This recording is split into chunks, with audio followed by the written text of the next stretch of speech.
సంక్రాంతి పండుగలో 3వ రోజైన కనుమ నాడు పశువులను పూజించి మాంసాహారాన్ని భుజించి సంతోషంగా గడుపుతారు. అంతా బాగానే ఉంది, కానీ కనుమ రోజున ప్రయాణాలు ఎందుకు చేయకూడదంటారు? ఈ వీడియోలో తెలుసుకుందాం.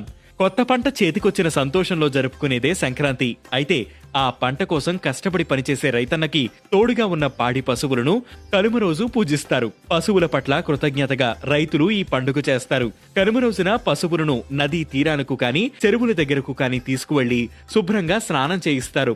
పశువులకు అందంగా పసుపు, కుంకుమ అద్ది మువ్వల పట్టీలు కడుగుతారు.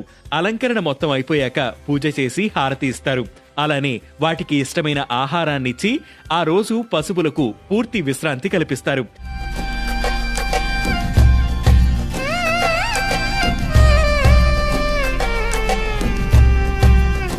పక్షుల కోసం ధాన్యపు కంకులను తీసుకువచ్చి ఇంటి గుమ్మానికి కడతారు.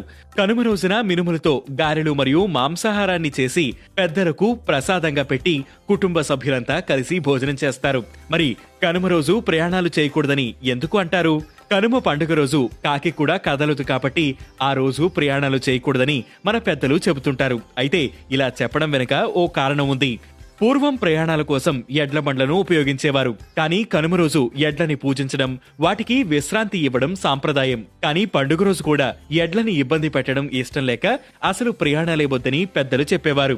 సంక్రాంతిలో కనుమ చివరి రోజు కాబట్టి పండక్కి పల్లెకు వచ్చిన వాళ్లంతా వెళ్లిపోతారని, కనుమ రోజున ప్రయాణాలు చేయకూడదంటే మరొక రోజు కుటుంబ సభ్యులంతా కలిసి గడపవచ్చనే ఉద్దేశంతో పెద్దలు ఇలా చెప్పి ఉంటారని కూడా కొందరు నమ్ముతారు. కారణాలు ఏమైనా కనుమ రోజున ప్రయాణాలు చేస్తే అశుభమని, వెళ్లిన పని జరగదని నమ్మేవాళ్లు ఇప్పటికీ ఉన్నారు.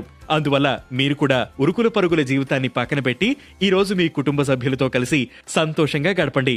వేటి న్యూస్ యూజర్లందరికీ కనుమ పండుగ శుభాకాంక్షలు.